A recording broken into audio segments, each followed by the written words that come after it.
Closet shops are fast, efficient, and affordable, and as low as $115. And they can handle custom designs for any closet. Canadian Closet Shops, a great organization. 3 locations to serve you. Call 321-5551 for free in-home estimates. On January 14th, the sun will rise on a new industry standard for video pricing. Starting January 14th, select Magnavox dealers will offer picture-perfect 20-inch color TVs, starting from only $399. Breathtaking 26-inch consoles, priced from only $649. And superbly featured VCRs starting from as little as $499. Pay less now, or pay more later. Hurry to Video Alley on Arbutus, Western Colovision on Robson, Wask Furniture City, Richmond, or Laser Video on Hastings. The sun will set in these prices soon.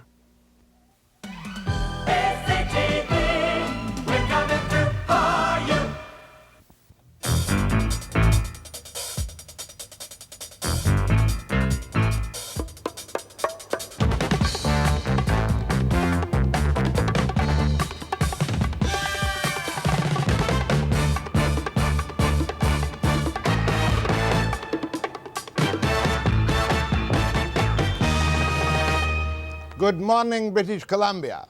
And a very special good morning to Premier Bennett, back suntanned, rested, bright, sparkling, witty, with it all the way on his return. And here's what he tells us this morning. Anyhow, other than that, I want to say it's nice to be back from a vacation. And we're very glad to have him back from the vacation. We had hoped, of course, he'd been working while he was on vacation, although we realize he's under a handicap because of the Kinsella syndrome. We realize that he is not perceived as a tough guy. We realize he's not the kind of man that you would willingly take to a Canucks game, but he is the Premier of the province of British Columbia. And we had thought that while Mulroney was boasting about 100,000 new jobs created in Canada, and we get the good news that in British Columbia the unemployment is close to 15% and that we have lost 9,000 jobs, we had thought he might have an encouraging statement of leadership and confidence for us. Far from it.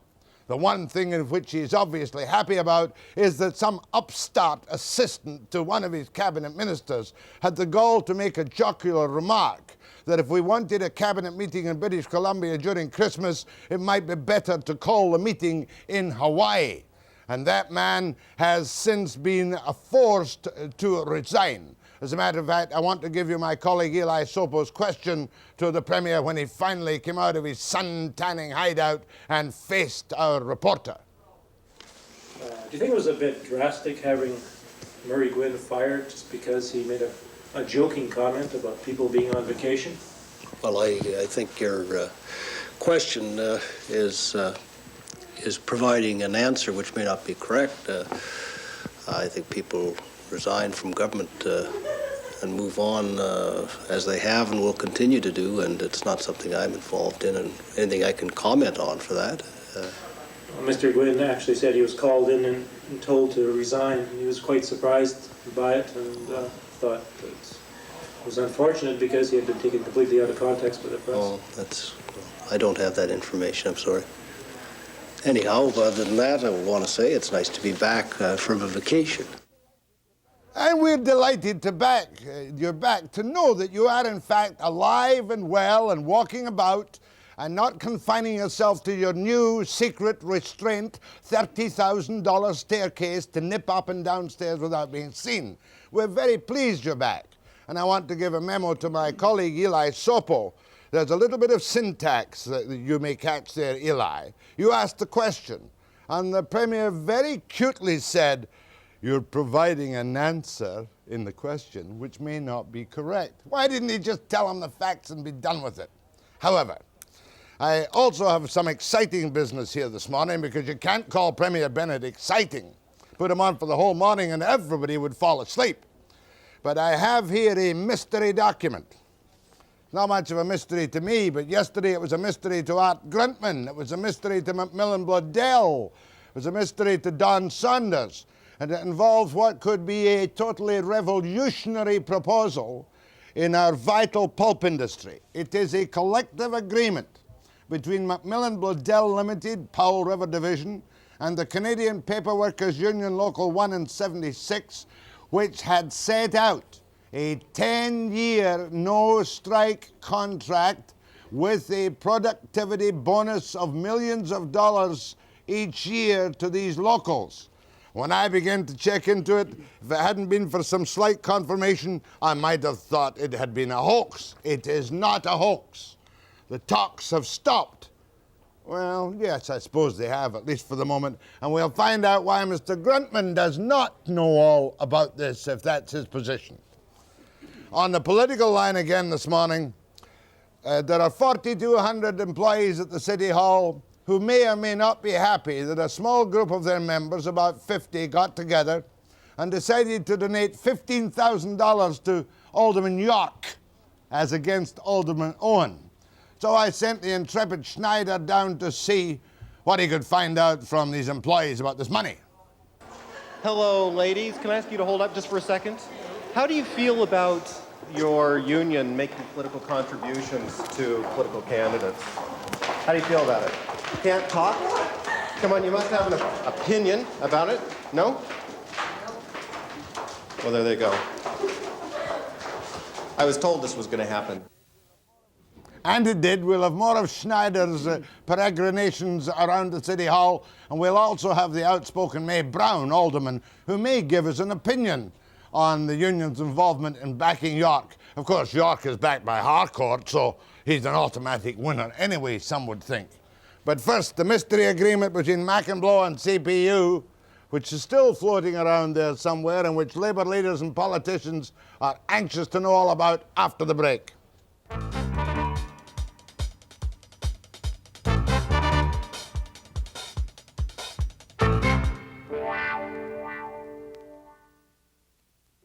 There hasn't been a 10-year no-strike Labour contract in British Columbia since old man Ben at WHC arranged it on the Peace and the Columbia Dam construction. Yesterday, I learned of talks going on for a 10-year no-strike contract with a fascinating productivity bonus applied, which was being discussed between MacMillan Bloedel and the Canadian Papermakers Union, Local 1 and Local 76. And just before we get involved with Art Gruntman, the National Vice President, this productivity bonus ranged from $1.75 per tonne to $3 a tonne over the 10-year period ending on June the 30th, 1996. All strikes banned, potentially, all lockouts banned, all interruption of work, arbitration of all disputes, and if there were any work stoppages, the company would seize back the monies in the productivity bonus funds. And when I came to check it out, I finally confirmed that talks had taken place between the locals and the company, but nobody will admit to parentage or authorship of the agreement. Now, the one man who must know this is Art Gruntman, National Vice President. Had you seen this document before today? No, I had not. As a matter of fact, when you phoned me yesterday, I was just totally amazed and even shocked when you told me what was in it. I had never seen it. I must do my routine questions again. Were you involved in negotiations, or was the local involved in negotiations with your approval with MacMillan Bloedel? I was not personally involved. I was never asked to attend any of the meetings. I am aware that there were some talks going on between officers of the two local unions and MacMillan Bloedel. But I was also told that the talks really centered around local issues. Well, surely you knew that at the basis of it was a productivity bonus and a 10-year no-strike clause. No. I didn't. No. No, I did not know that they were talking about a 10-year no-strike clause. I was aware that they had talked about some productivity bonus, but on the basis of local issues. Are your locals entitled to make new agreements with their bosses without the knowledge of the national officers? Well, the local unions are the bargaining agent, and under law they can bargain their agreements. But our Constitution also does say that we encourage and further joint bargaining and that sort of thing. And of course, this would be the opposite. But you're committed to joint bargaining under your agreement with the Pulp Bureau, are you not? Yes. You and the PPWC a joint bargain in effect jointly with the Pulp Bureau? Yes, we do, but still the local unions do have the right, under law, to bargain their own issues if they want to. Art, you have just been elected first Vice President of the BC Federation of Labour. Are you embarrassed by this disclosure that your local unions, without your knowledge, were negotiating a 10-year no-strike clause with one section of the industry, wiping out Alberni altogether? Well, I don't know if it would wipe out Alberni, but, and the question was, am I embarrassed? Yes. The document is not signed. It is not a binding agreement. Agreed. If it was, yes, I would be embarrassed. There's no question about it. There is a space for your signature: Evans, Ferguson, Skilbeck, Needham, and Gruntman. MacMillan Bloedel, J.L. Manuel, R.H. de Clark. These are the names, but they're not signed because MacMillan Bloedel told me that negotiations had ceased. Well, and I've seen the document, and I saw my name on it, and I find that just totally incredulous. Well, what is that my name would be attached for signature to a document I had no part in, never involved with, and I would sign such a document. I just find that totally amazing. All right, here's a kicker for you. Is it not a fact that the steam plant at Powell River asked your national president, Buchanan, to put the local under trusteeship because of a breach of the Constitution and having these talks? Well, yes, those things did happen. Well, you must have been alerted then.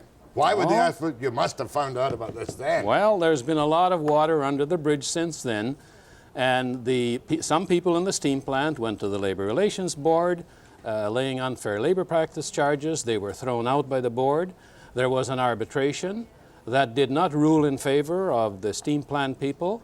So that's all been taken care of, and it showed that the steam plant people were wrong in the positions they took. Did one of your research staff go to Powell River and attend on behalf of the locals as to the economics of this?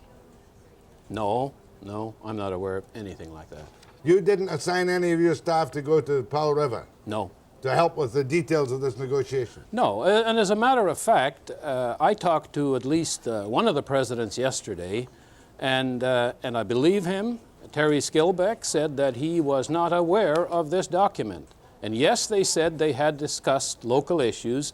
They had discussed the productivity bonus, but certainly he was not aware of the document, and I'm sure that he would totally reject the document as well as the members would if they saw it. What about Schindler? Schindler retired at the end of the year. He was a local president. Didn't Schindler tell you about the meeting where the membership turned us down?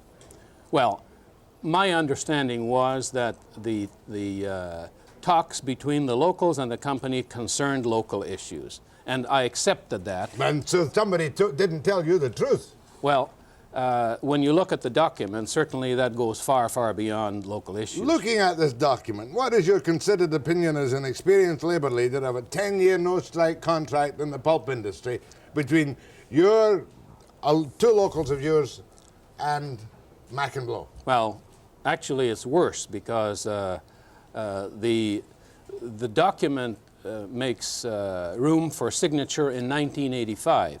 So it's a continuation of the present agreement, which was a 3-year agreement, and you add those 10 years, and it is really a 13-year agreement then. And no strikes, no lockouts, productivity bonus, arbitration of all disputes. What's your opinion of this potential contract? I think probably one of the worst clauses in that agreement is that even if they cannot settle the issues at negotiations, it is then put to binding arbitration, and the labor movement just totally opposes that. Because if we don't have the right to strike, if that's taken away from us, we just have no power. And that doesn't mean to say we want to strike all the time. So therefore your local officials acted against you. Did you advise them?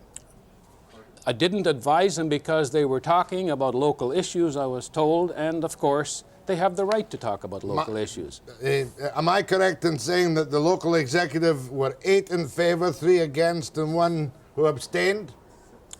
I don't know. I don't know what the vote was. I do know that the local union voted in the negative as far as these talks were concerned. They voted no. They voted to discontinue the talks. But it should be understood, the local union, when they voted on that, they did not know of the existence of this document. They didn't vote on this document. They just said, the people said, we don't think that the talks should continue. And that was their decision. Do you think that perhaps there's dissidents in Powell River are right that this local, because of this potential disaster for you, should be put under trusteeship now?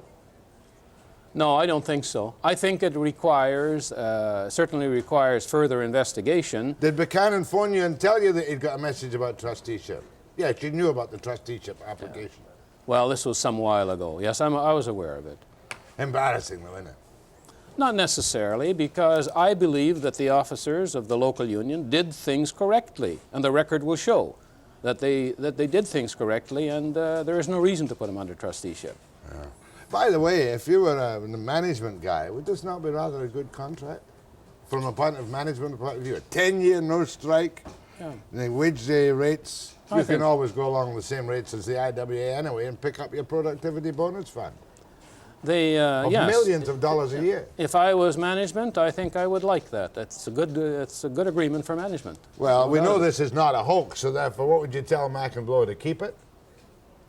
Well, that would be one of the nicest ways of putting it. Okay, I'm going to take calls to our Gruntman on this fascinating labor story. You might not understand all the details, but it's sacrilege, treason, and insane in British Columbia among the leadership views to go for something like a productivity bonus fund to prevent all strikes and to sign it for 10 or maybe 13 years. Right? Isn't that regarded as sacrilege, treason, or idiocy? Well, those pretty strong words. But something along those lines. Calls to Art Gruntman after the break.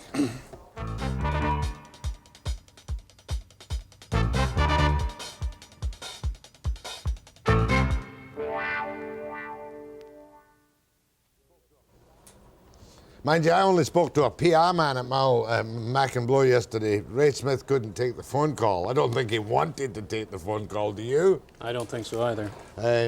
We're talking about this down-the-tube 10-year no-strike contract with the productivity bonus fund.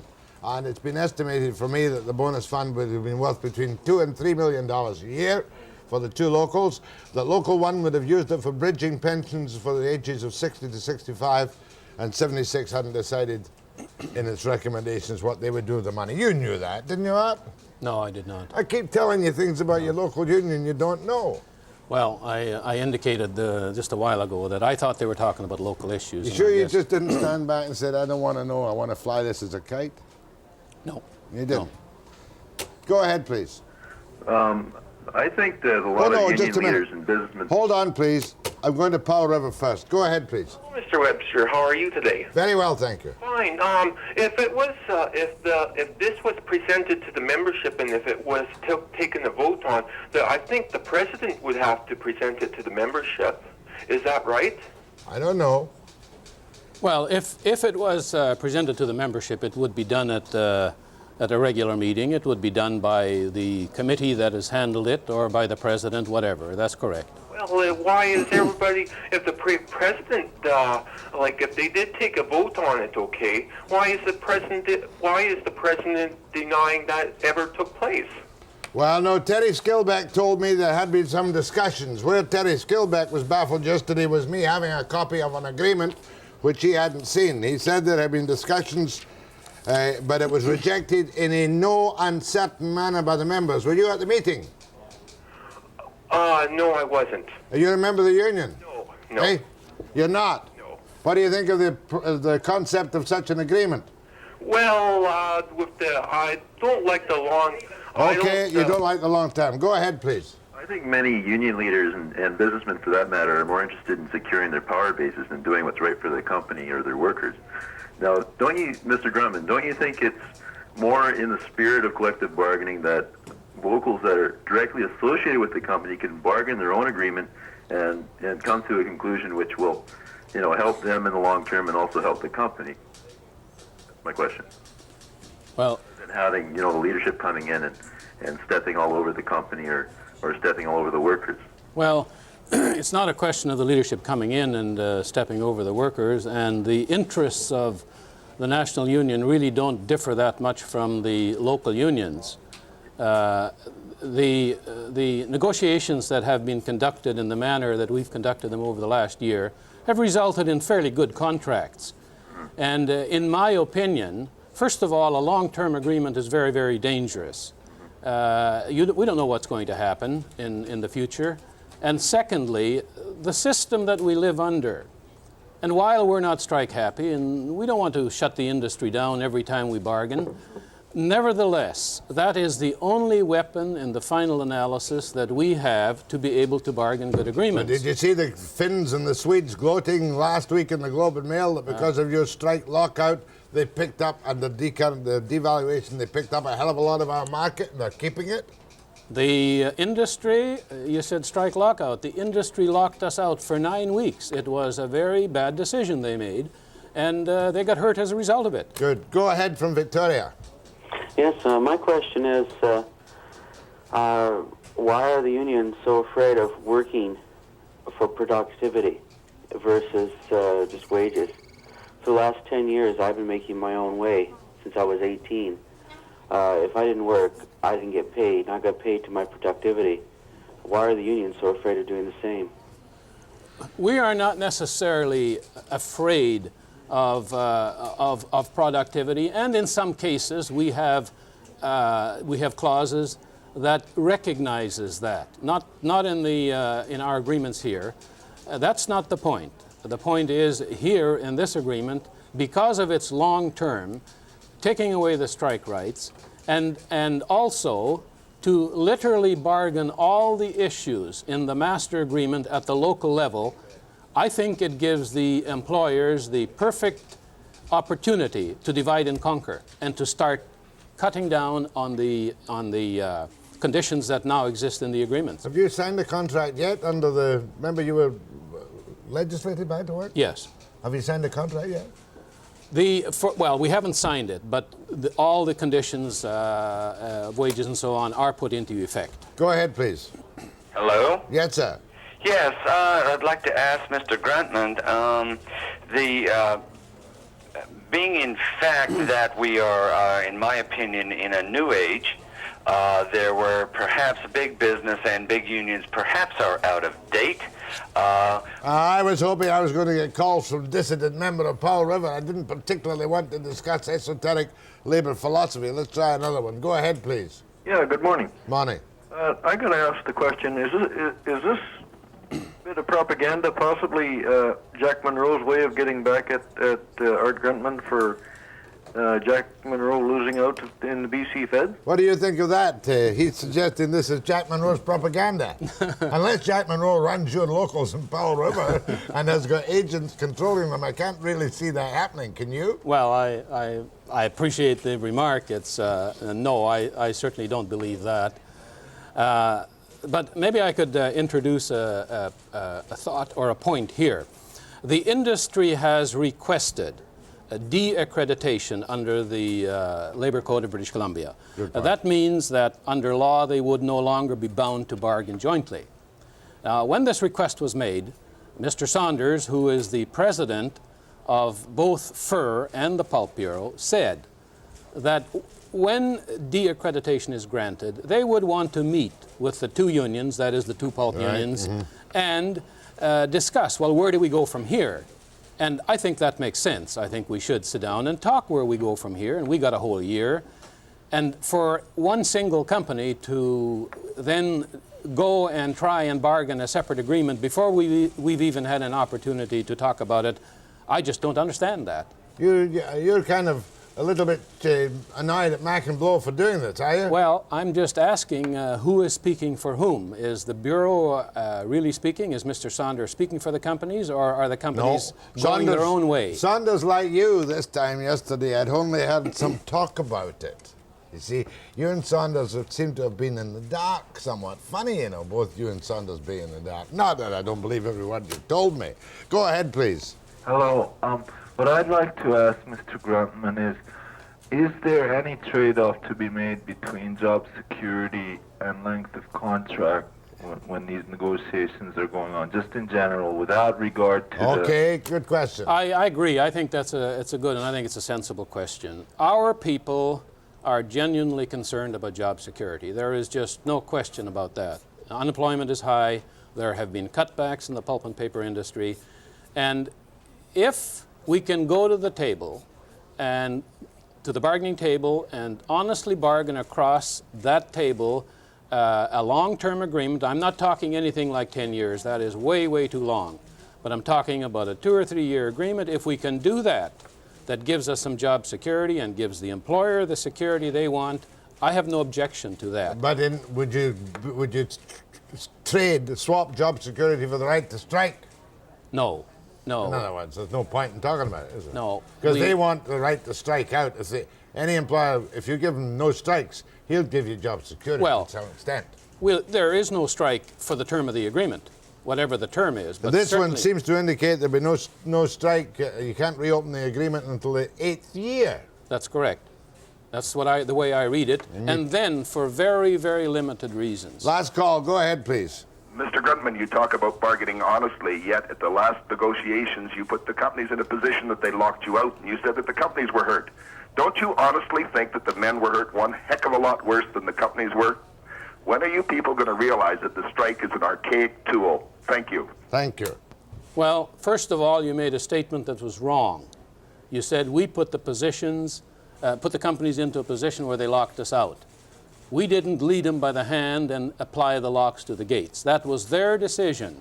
Okay, final call from Powell River. Powell River, go ahead, please. Morning, Mr. Webster. Morning. I'd like to ask Mr. Gruntman, what is his definition of a local issue as opposed to an industry issue, while a local union is party to the industry master agreement? Our understanding has always been that local issues cover such things as overtime meals, safety shoes, conditions in the plant. It can be all kinds of things. But local issues do not cover the matter of statutory holidays, overtime clauses, continuous operating premiums, and so on. Anything that's within the British Columbia Standard Labor Agreement was not considered a local issue. This agreement takes a lot of items out of the standard agreement and now calls them local issues. I don't agree with that. There's one last point. On this draft collective agreement, which came mysteriously into my possession, and which was... Would you like to tell us how it happened? Of course. How it came to... Yes, perfectly simple. All right. Came in a plain brown envelope. And as such, it meant nothing. But by the time I had spoken to you, and Skilbeck, and Saunders, and Holden, I knew I was on to something pretty legit. Anyway, maybe we can find out who RLE-11224-C is. And then we'd know where this was typed, you know? That'd be good. Will you try and find out? I'm going to try and find out, yes. And I'll ask MacMillan Bloedel if that's one of their numbers. All right. In fact, I'll be watching this morning, I'm sure, on videotape. So Hal, who is RLE-112224-C? Anyway, for the moment, can I tear up this agreement? It's okay with me. I have another copy. This will roll around the labour movement for some time. It will give Munro pleasure, and no doubt about that, as that fellow said, to see Gruntman, the new vice president, being so disarmingly ingenuous and lack of knowledgeable about major negotiations by his locals. Thank you very much, Art Gruntman. Next, May Brown, after the break.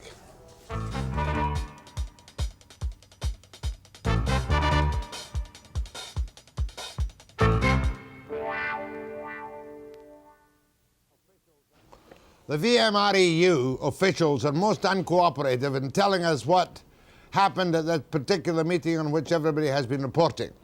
As we understand it, there were fewer than 50 people at a meeting of VMRU, at which a motion was passed to pay $3.50 per head to the campaign costs of the sitting alderman, York of Cope, right?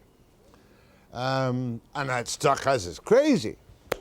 However, to test the temper and the tempo of those employees at City Hall, the intrepid Schneider, with his camera crew Bill Sousa, went down to chat up the union members. Jack, some people would think that $15,000 is too much for the civic employees in Vancouver City Hall to contribute to one candidate, a candidate that they think will keep layoffs from happening. It's a question that comes up at City Council today, and we're going to go inside, talk to the employees, find out whether they think their union did the right thing in making that contribution? Well, information. Yes. You must be an employee of the union, the Civic Hall Employees Union? Yes. What do you think about political contributions to MAC, say Bruce York? I feel that I'm unable to make a comment about that. You can't make a talk. Is it because you can't say how you feel or you don't want to? I don't want to. Might expose you to... Yes. Okay, I'd well... rather really not make a comment about that. Sorry. Hello, ladies. Can I ask you to hold up just for a second? How do you feel about your union making political contributions to political candidates? How do you feel about it? Can't talk? Come on, you must have an opinion about it. No? Well, there they go. I was told this was going to happen. We'll try again. Hello. Hi. Here we are, friendly camera people from the Webster show. Oh, good. We're trying to find out whether you're all members of VMRU, the City Hall employees. How do you feel about your union making contributions to Bruce York's campaign? No comment. No comment. No comment No either. comments? I'm not an active member You're of not the an union. active So. and I'll guess what you're going to say. No comment, I right? don't live in Vancouver, Oh. so it doesn't matter. That was easy out. Let's try over here. Excuse me, gang. Hi, we're from the Webster show. Are all of you VMRU employees? Yeah. You are. What do you think about your union making a political contribution to Bruce York? I don't like it. You don't like it? Well, tell me why. I like to support who I feel like it. Well, somebody's doing it for me. Well, you had a chance to vote. What good is that? I mean, for your union. Your union apparently had a special meeting. Yeah. But you don't like it? No. You're going to make your objections known? No. No? I'm going to retire. Not contribute to the union anymore. What do you think? Do you think your union should have made that contribution? No comment. No comment? Can I get a no comment from you? No comment. And you? Me too. Nobody has anything to say. You don't like it, I can tell. Really? Isn't that true? We're trying to eat lunch. No? What about you? You like the idea? No? He doesn't like the idea, I don't think. Or else he doesn't like me, which is even more likely. This one is very good. He's the office supervisor. As a supervisor, are you a VMRU member? Yes, I am. You are. How do you feel about your union making a hefty political contribution to influence the election? Personally, I'm not in agreement with it. You're not? No. I would have, I wasn't able to get to the meeting. It was rather short notice. But I would like to have had the opportunity to put in a vote, shall we say, by mail, but that's not possible under our Constitution. So you have the meetings, and unfortunately you get a low attendance. Let me see if I've got this right. About 4,300 members of the union? That's approximately correct. You'd have to speak to the And union less than themselves. 35 people show up for the vote? I think, from what I heard, there was about 50. 50 people? Yeah. And on the basis of that vote, they authorized about $15,000 in a contribution for... Yes, I think it was Bruce about York. $17,000. $17,000. Yeah, Have you made... $3.50 per member. $3.50 per member. Yeah. Have you made your objections known to your union? Have you gone that far? No, I haven't personally, I must admit. Tell me, what's your fear in this? Do you think that somehow you're going to be perceived as trying to influence the election? I think if you read it, and from what you've read in the paper, it could be put that way. And of course, it is possibly going to antagonize the other side of council if they happen to get in. And maybe some taxpayers, some That's voters. right, yeah. I think, you could get a backlash. I didn't agree with that. Are you afraid to talk? To make your feelings known public like this? A lot of people haven't wanted to talk Yeah, to us. well, a lot of people don't know. But you don't mind? I think it's fair comment. Okay. Good. Thank you. Handled that so well. He did. Now will you talk? Come on, you can tell us. Your boss did. Yeah. You don't Well, like it. I'll go as far as that I share his points of view. You do share his points of view. Yes, I do. Do you think that maybe you can change this in any way, the decision your union made? I think enough of the employees that were against, it wasn't so much against the monies going to where it did, it was how it was done. And I think a lot of people are upset about that. And I think if enough of people would make a point of attending the meetings and voicing their opinions, you would see a change. And next we're going to get the views of Alderman May Brown, who is a team member on council. Technically, she's neither on the NPA and she's certainly not on the COPE side most of the time. Alderman May Brown after the break.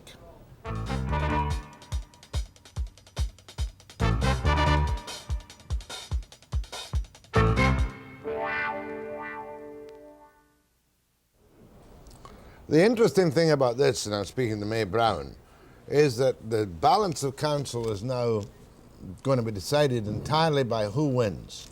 Well, York or Owen. I don't agree with that. That is this kind of the myth that's being put forward.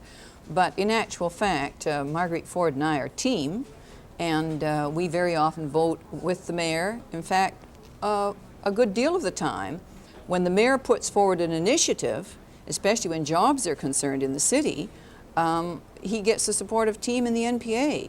Now, the mayor, his initiative was the Canby Street Bridge. He was very keen on that. I personally didn't vote for it. Marguerite Ford did, and the NPA did. And so it's wrong for simple-minded people like myself to look at 5 NPA team and 5 COPE. Yes, very We know wrong. that the 5 COPE are solid.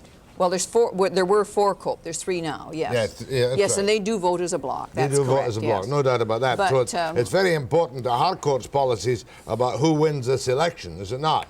Well, I think that the mayor gets on his initiatives, very often gets support from us, especially on things that he wants done in the city, because the COPE people tend to vote against most things.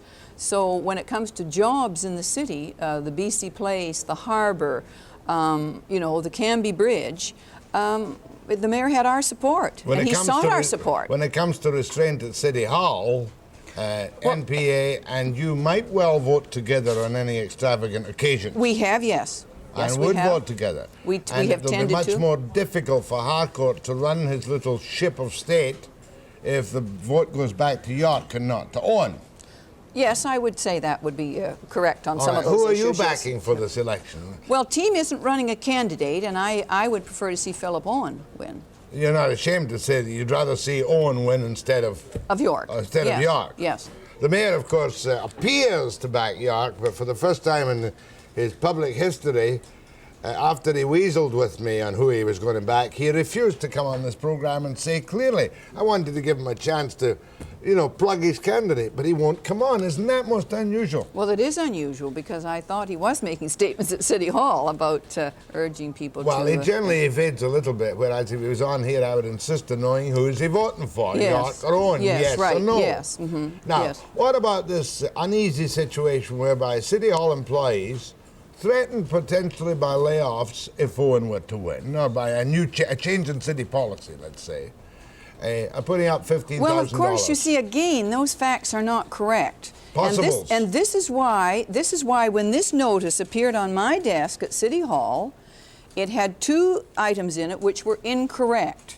It was put out by the VMRU. Whose notice is that? It was from the VMRU, and it was about a special meeting to be held on January the 9th, and it ended up saying they wanted to vote $15,000 to the COPE campaign. Right. What's incorrect? Now, what is incorrect is, first of all, it states that Owen, it said, demand for a recount failed to secure him a seat. Well, it didn't fail because there wasn't a recount. So that's incorrect. And I called the union, I called the officials of the union, and they admitted that was incorrect. Another statement here said it's on record. And the reason I picked up on this is because I was accused of this in the civic election by Bruce York, and he had to back down when I confronted him in council. And it says that Philip Owen is on record as proposing a cut of 500 jobs from the city payroll. Jack, no alderman on council and no one that I know who ran in the last election proposed to cut 500 jobs at City Hall. Well, that's to cause panic in the streets. That doesn't make sense. I called the union on this and said, this disturbed me because I don't think you should put things like that in newsletters to employees. I will say we have a good staff at City Hall, and the council members have a good relationship with the employees and with the unions. Did the union back down on that Yes, statement? I asked for a copy. It said it's on the record, and I asked for a copy of the record, and there is no record. So I did ask specifically for it. That's two major mistakes. Now, what's the third mistake? Well, then, of course, the motion did ask for, it was a notice of a special meeting and to vote the $15,000. Now, the reason I've put a motion up, and the motion today is simply to review our guidelines, and the reason I did it was that concern is being expressed by employees and by the public about a large sum of money being put up by a civic union for one specific candidate, one. And my view is that if there's concern, then let's review what we're doing, and that's all I'm asking for. Well, my concern is not the fact that they're giving money. My concern is the apathy of the union members in a key election like this, and I'm stronger on the balance than you are, that 50 members can commit the entire union to put up $3.50 per head, and yet when we go with the camera to give the union members a chance to explore their views, nobody will tell us anything about it. It's obviously been rammed through by the union executive at a small number of people. Well, I wouldn't comment on that because that is, that's their business. That's their business, yes, and I'm not delving into their business. But I'm a nosy pocket. I'm just pointing it out to embarrass the members of the union who don't like the idea. I'm simply saying that there is unease in the community about what is happening, and I think what we want to do is to just review what we're doing, and the mayor would appoint a small committee. I'm sure all members of council will vote for this today because it's simply... What could the guidelines be? You can't interfere with the conduct of a union no matter what it does. But we do have guidelines about the participation of civic employees in the political process. We have guidelines, yes. I didn't know that. Oh yes, and we... Do you know what they are? Well, yes, this was a unanimous vote of council that we believe that it's quite correct that they should be active in politics. We don't object to that at all. And the manager, after the last election, set down specific guidelines because there was a question of could people wear buttons on the job and posters at City Hall and stuff. But no, I certainly would agree that the civic employees should or could or whatever is their wish be involved in the political process. I don't object to that. But they're not allowed to wear buttons, partisan buttons. Well, the manager has set down certain specific guidelines about where literature can be posted, and it's not unreasonable. I mean, you can't have political propaganda around in the public areas of City Hall. That wouldn't be right. So you're not upset by the union tactics? Oh, no. I'm not upset by the fact that the employees could be involved. That's their right. But you're not upset by what you regard as errors in fact in the union bulletin on which the campaign to raise the money was based. That's one thing that would upset me. And the other thing is the size of the contribution. Now, I think that the public at large are concerned about the size. You know, in civic politics, $15,000 is a huge contribution. You know, most campaigns, I'm not objecting to the fact that we raise money by contributions. All of us do. And I'm quite prepared to disclose, and I'm sure most people would be. The point is that most people in civic politics send out letters to their friends and associates, and they get $100, $25, and so forth. That's the level we're at. I would doubt whether even a mayoralty candidate would get one single donation of $15,000. I don't know how much the VMRU gave to the mayor, if they gave him anything. Do you? I would ask him if I could get him on the air, but I can't get him on the air because he doesn't want to commit himself to either Owen or York, at least in this program, which is most unusual for His Worship Mayor Harcourt. We're going to take calls on this topic to May Brown and myself after the break.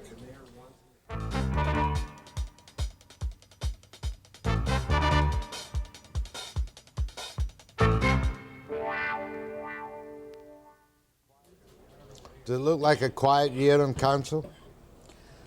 We have some pretty big issues. We have some big issues coming up. Go ahead to May Brown. Hello. Hello? That's you, sir. Oh, the only point that I'd like to make is that it would seem to me that the individual's vote is supposed to be sacred, and that in the union spending money to contribute to somebody else, that individual's right to vote, if they feel like voting for the other candidate, is actually negated by this contribution. I don't mind giving the money, providing it's a democratic, properly organized meeting where a representative number of the union give an okay to it. But we're just intrigued by the fact that the City Hall employees are too shy to talk about it. Which is causing trouble, of course, May. Yes. Go ahead, please. Yeah, Jack, I'm just calling here on the... seems that no one's arguing the fact that the union's got the right to give that contribution, and I'm a little concerned, like you are, about the apathy of the members, whether it was 50 or 30 or whatever showed up. I attend my monthly meetings. I'm not a member of that union, but we get 35, 40 to a meeting. We've got 3,000 members in our locals. But we pass things. We get a quorum of 25, and it's like any other democratically elected organization. You get a quorum, you vote new business, you vote money matters. In the House of Parliament, if you get a quorum and if it's a big issue and only 25 people show up, they can determine the direction this country goes in. I don't see what the big issue is here. Fair enough, thank you. Another red herring just posted up by May Brown says that she, you know, the alderman candidate's right for friends and associates to kick in. Well, who are Philip Owen's friends and associates that he's getting? We don't know where he's getting his funding from. Well, I also believe there should be disclosure. Candidate, so I don't see what the complaint is here. I think it was. I think what has caused the unease is the size of the. I think the union has. If the union wants to clean out their bank account to support that man, well, that's their prerogative. Oh, I think it's a prerogative too, but I'd like to hear the union sell their case to us, you know. And besides, there is a conflict here involved, where you've got Harry Rankin and the boys who, if there wasn't a nickel in the bank, wouldn't lay anybody off at City Hall, would they? Well, of course they wouldn't. Well, I think there's another point here, Jack, that maybe we're missing, is that the citizens of Vancouver, you know, can't guarantee that they will always elect members to council that are of the same political stripe that that would be suitable to the employees. I've got just one more thing. That is the way it goes. I've got just one more thing to say. I think we should just accept the fact that politics in this province and in this city are polarized. I mean, we've got the right and the left, and that's the end of it. Well, I don't agree with you there at all, because I don't. I think just looking at Victoria and looking at Vancouver City Council, I think I'm fairly knowledgeable on what's going on, and I think that's exactly what we've got. I We've got agree a with you. left-right split, and whether the two of you there want to accept it or not, and you want to find the moderate vote in there, there isn't one. Well, I agree with you. Well, the interesting thing is if you examine the record, it will show that the two team aldermen probably vote with the mayor more often than on the COPE votes. Go ahead from Victoria. Yes, good morning. I find it amazing that the union fights so hard for the rights of their membership and independence, and yet their whole membership seems to be so intimidated that they can't say in public that they are a little put off by it when only 50 people can vote in for 4,300 or whatever the fellow said. Good point. Good point. Go ahead, please. Yes, Mr. Webster, just like the previous caller, I think it's rather upsetting to see all those young people today afraid to say what they think on camera. And I wonder how all those young people came to the opinion that they should be quiet and not say what they feel. And I was waffling on this, who I was going to vote for, but I'm definitely going to vote for Mr. Owen now. Thank you. That makes you happy. Well. Go ahead, please. Jack, at the time of Harcourt's election, there were to be 150 layoffs, and he promised no layoffs if VMRU would vote for him, which was a saving of $4.5 million for the cost of, say, 150 jobs annually. Well, you know, the idea that there were to be all these layoffs is just not correct. There isn't anybody on council now or in the last council who was voting to lay off a lot of employees. In 1984, council did eliminate 9 positions in the engineering, in the garbage pickup, but that was a unanimous vote. We streamlined, with the consent of the union, working with our officials, we found that we could streamline that operation, save about over $400,000, and there was unanimous vote of council to eliminate 9 positions as people retired or moved to other places. There has been no talk of 150 or 500 layoffs by anybody. And so it's just absolutely incorrect. But the reason that the VMRU executive is supporting York, of course, is that it says here, the NPA is on record as being opposed to the use of the city's capital fund to avoid layoffs. That's accurate, isn't it? Well, the use of the city funds, but not to avoid layoffs. There's been a difference of opinion on council about using reserves. Right. Now, you can't just say because you don't bring in reserves, you lay off 400 people. There are many other ways to cut down on the city budget. And it says here the NPA is on record as being opposed to the 4-day week and the 9-day fortnight. Which is incorrect again. They're not opposed to the 4-day week. I think one member of the NPA has stated always that he was opposed to it. The only motion that was ever to council on that was to review it. I voted for a review. Oh, I remember that. Go ahead, please. Yes, I'd like to ask May Brown why city employees get an hour off with pay to go to a political meeting by Bruce York, and we have to pay their wages while they're listening to this. That happened last week, I know for a fact. Well, I couldn't comment on it because I don't know the facts. 1 hour off with pay to go hear a lecture from York? Which department would that be? Well, it was in the, it was a part of the CUPE local. Where was the meeting? I don't know, I think it was in the city yards. Were you at the meeting? No, but my friend was. He works for the city. Your buddy was? Well, I don't know anything about it, and I couldn't comment. Thank you. I could ask the mayor to look into it, though. Yeah. Yes, I would. It's probably in the contract. I mean, the City Hall contract is one of the best trade union contracts in the country. I've gone through the provisions of it. Yeah. Go ahead, well, please. we have good employees, though. Yeah, I'm not knocking the employees, Jack. They're good employees, and they're long service employees. Hold on. Can you stay for another 10 minutes? Yes or no? Yes. Good. After the break. Yeah.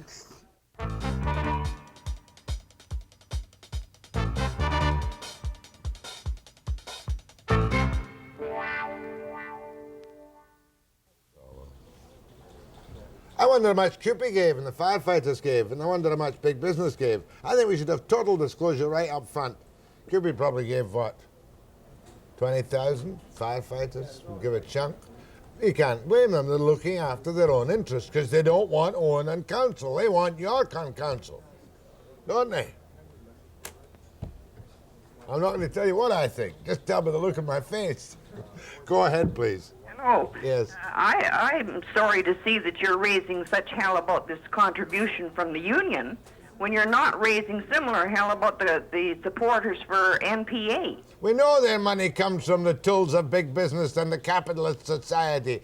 Which ones? Which ones? All of them. Why don't you pinpoint them the same as you're doing to the union members? None of your bloody business what the union members are giving. Everything's my business, and don't you dare talk to me like that on a beautiful morning like this. I think what I agree with the caller that there should be disclosure. We do have it at the federal level, and certainly it's something that we should be pushing for. We don't have it at all at the local level. No, not at the local level. We don't have it, and I would say that I have certainly voted for it myself, and I think we should have it. But I don't think this is a question of disclosure because I think that is an issue. But because this was on my desk, for instance, they're not hiding it. It's not nobody's hiding it. I just want the City Hall employees to know that they've given the money. Because most of them don't know. In fact, I suspect, whether you like them or not, that some of them don't know the names of the candidates running in the election. Could well be, but then if you took a cross-section of citizens, you could say that, Jack. I don't think you could say that against the union members. Go ahead, please. Yes, Jack. First of all, I'd like to state I am a union member. I do not agree with any union backing a political party. If for some reason they want to make a donation, it should be voluntary basis, and that way people who don't agree with the backing don't have to pay. Secondly, if the unions and the government would get off their high horses and use their work together, they wouldn't be wasting all this money in the first place. Fair enough, ma'am. That's motherhood. Well, except that there is the caller has a point. Because as I have stated repeatedly, we have very good relations between members of council and our employees and our unions. And I think the unease that's being felt here is that we don't want to jeopardize that. Yeah, it's a solid phalanx of powerful, wealthy organizations which may not subvert, but may slightly tip it from a real fair fight. Yes, and I think people like to, I think all I'm asking for, and I'm not making a big issue of this, I'm just asking for a review of what we're doing. Good idea. Go ahead, and then we'll please. get clarification from the public. Go ahead. I was phoning to ask about $15,000. That's a pretty large sum. What is the money used for? Ads. It goes to the campaign committee and they spend it on television ads in which York can say, Harcourt wants York on council. I've never heard Harcourt say that, but it says on the ad that Harcourt wants York on council. Oh, it's not for, like, in one sense... Oh, no, it pays for the television ads, the newspaper ads. Okay. And I was wondering, maybe that $15,000 is like an insurance so that everybody can keep working in the union there. Well, of course, you see, that's where it isn't that way at all. Because whoever, whether it's Bruce York or Philip Owen wins, they're only one vote. There's 11 votes on council. Yeah. And you say that because of the power of team that nobody controls council. Well, I don't. If you examine the record, of the voting on council... If it came right down to the crunch, May Brown, in a financial crisis, and you were under the gun of the provincial government, you would see your council split 5 and 5. In what way, though? On what issues? Take the situation of the Vancouver School Board just now, where there is a little bit of NPA support, but where the party line takes place over everything else, the Cope party line.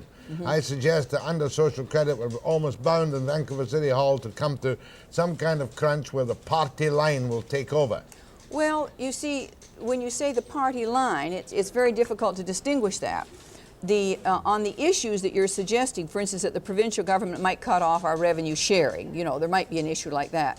We would grapple with that on a basis of information that we had. We would have to then either bring in certain reserves that we have to supplement, or make a decision that we were going to cut the budget. Now, if you're going to cut the budget, you don't necessarily lay people off. You cut the budget by certain contracts that you have. Now, that doesn't involve city employees. Well, now, how would supposing that Owen wins the election and you've got 6 to 5, how would it go in union versus non-union contracts? Well, I think that if there was a big disparity in the price. There's a city policy, and you go by policy. The city policy states that we go for low bid. Now, if we want to change the policy... Don't I recall that being changed on occasions in the last year when you've gone for the union bid and not the low bid? No, we have never gone for a union bid without the low bid. It was an issue, but it went for the low bid. You're sitting here fighting very properly to preserve the power and the independence of the two really intelligent members of council, Brown and Ford. At least you're not tied to somebody's tail. No, we're not. And you can go either way you like. That's right. But I would suggest, if you'll forgive the crudity, that you would more often be in bed with the MPA than with York and Rankin. On certain types of issues, we might be. Some financial issues, therefore, yes. The election is incredibly crucial as to whether the council veers to the right or turns to the left. Well, I guess on some issues that would be correct, but I think on the financial issues there's a total exaggeration to say that people are going to lay off 500 people. Yeah, but the fact remains that if layoffs were involved, legitimately involved, the NPA would go for it and Cope would not, regardless. I can think of only one instance where that issue came up, and that was last year when we had the two fire wardens. The fire chief said that the positions were not necessary and they should be phased out as the people retired. And that seemed perfectly logical to me, and so I voted for that. And the majority of council voted for it, and Cope voted against it. They said, no, we have to keep those 2 jobs. They would keep the 2 jobs regardless of the whether you need them. Oh, they would keep them for 1,000 years. So there is that issue, if they didn't need them. That's a big issue. Yes. Anyway, my thanks. You're off to a GVRD meeting, Yes, are you? I must go. Have a jolly time. I'll be back with a free-for-all after the break.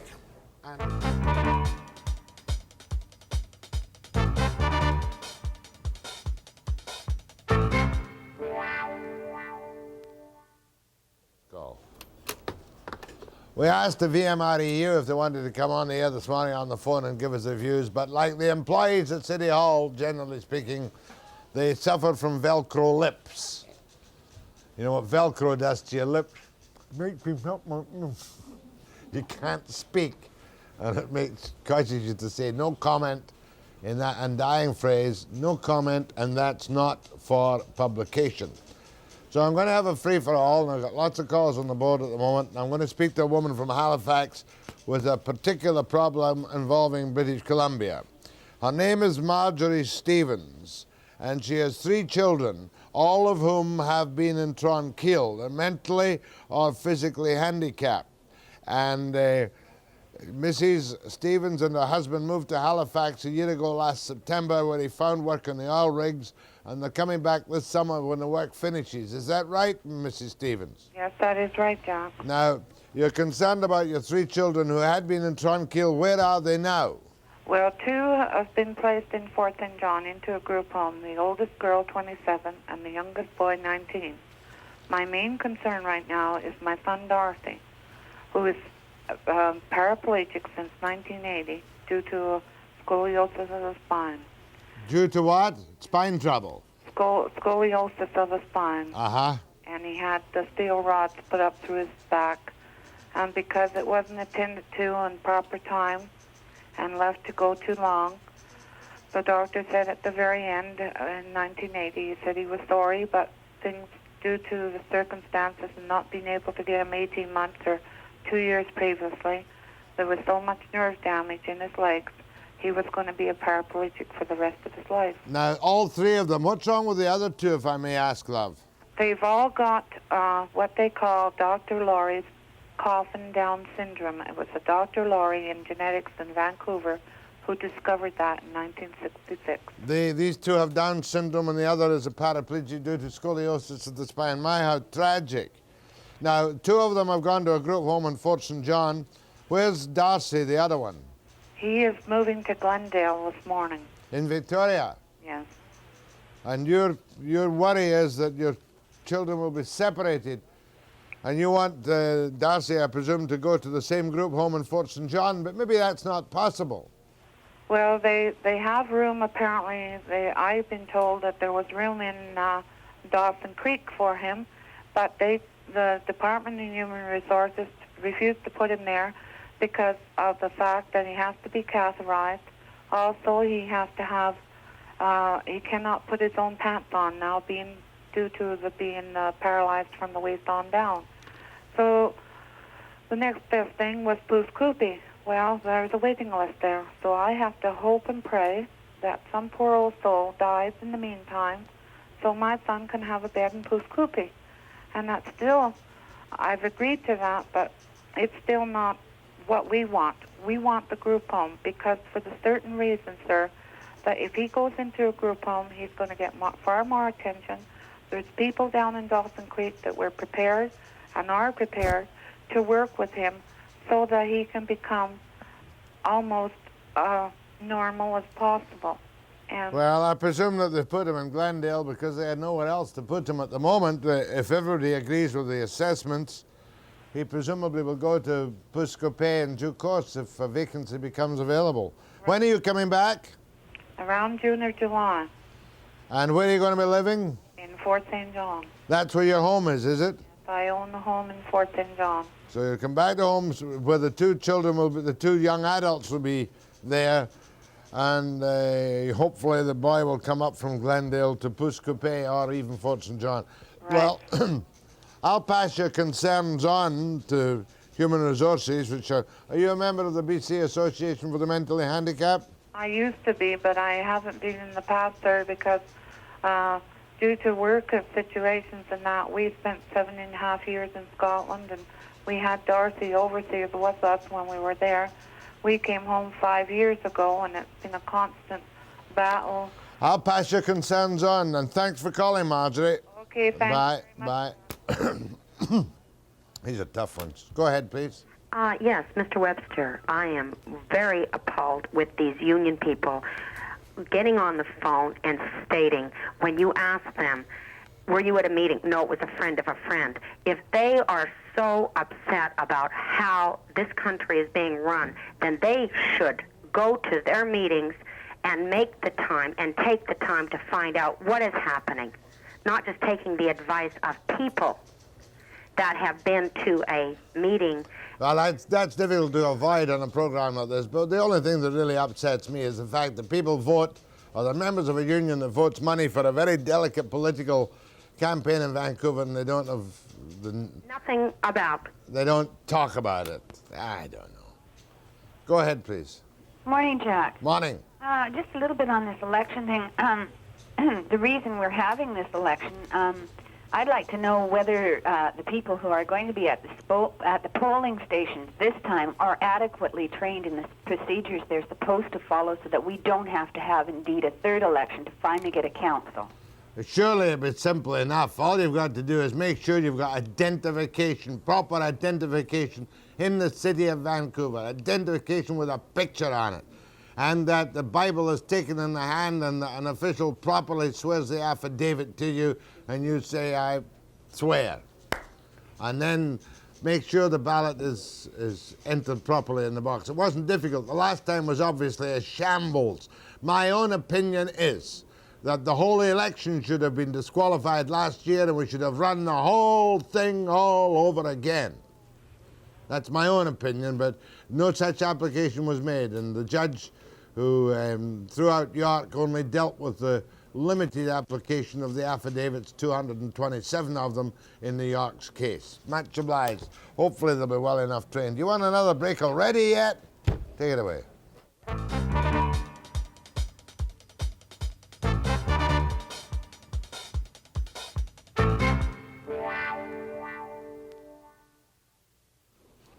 Before I forget, Avital Sharansky couldn't make it this morning. She got all tied up yesterday expecting a phone call from Moscow from relatives who had been in touch with her husband, who's done 13 years, I think it is, in jail for some imagined treason against the Soviet Union. Was looking forward to interviewing her, but these things happen in the best of organized societies. Penticton, go ahead, please. Yes, thank you. What I'd like to know is how the government of BC expects any new private industries to survive in British Columbia if they're not willing to supply the funds to the high schools and universities so that they can train young people to run them.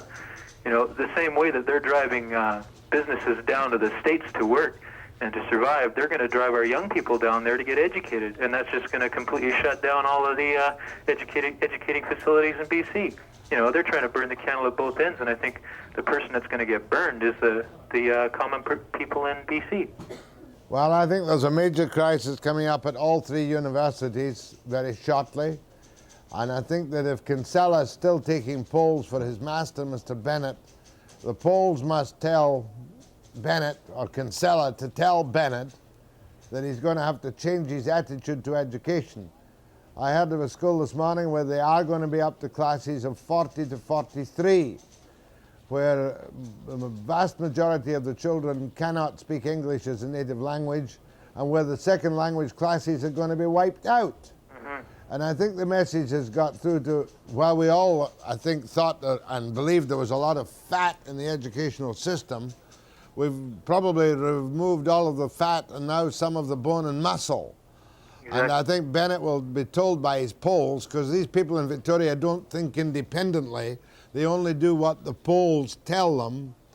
He'll be told by his polls that he's gone too far in education.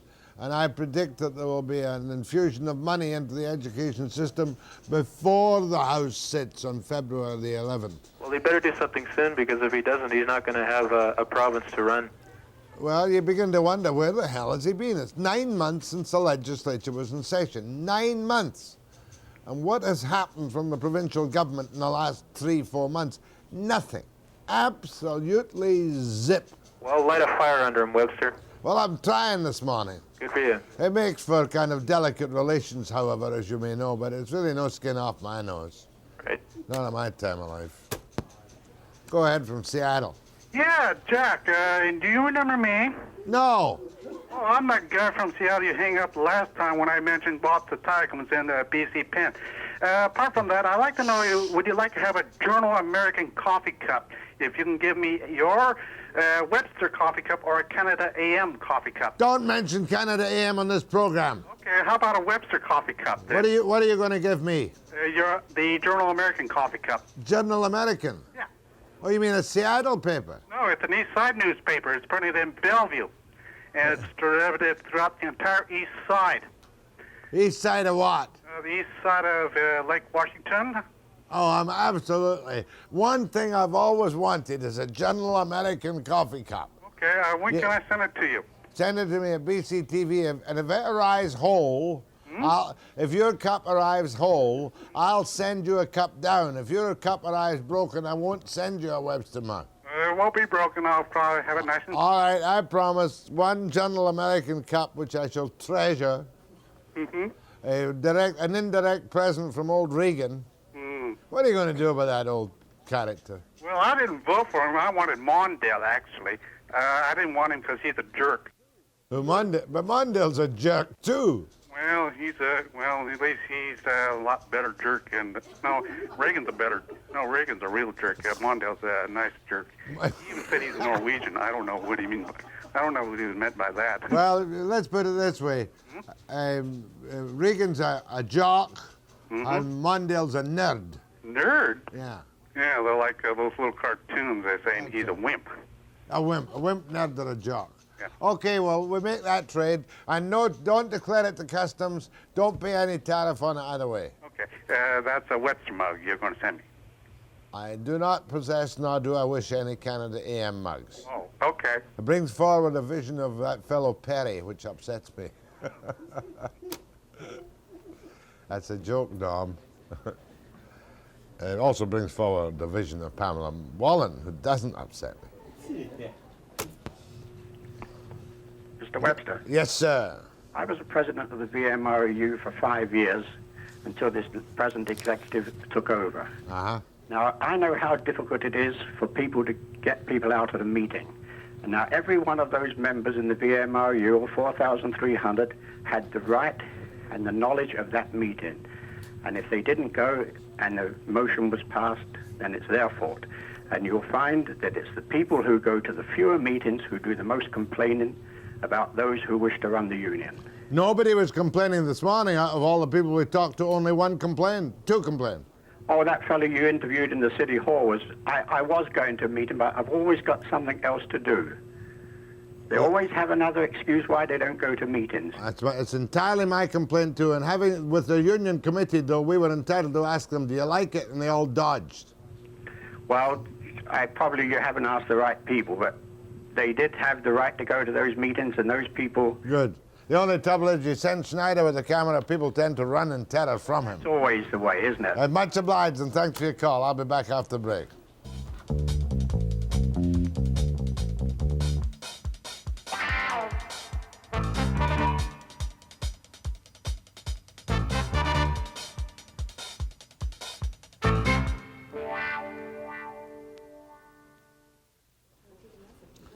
Tomorrow I have a program of particular interest in Williams Lake.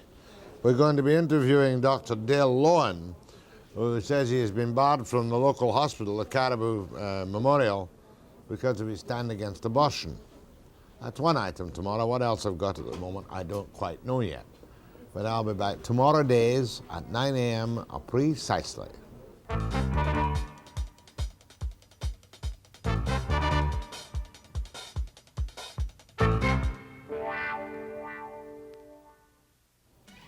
Labour crisis in the pulp union on Check at midnight.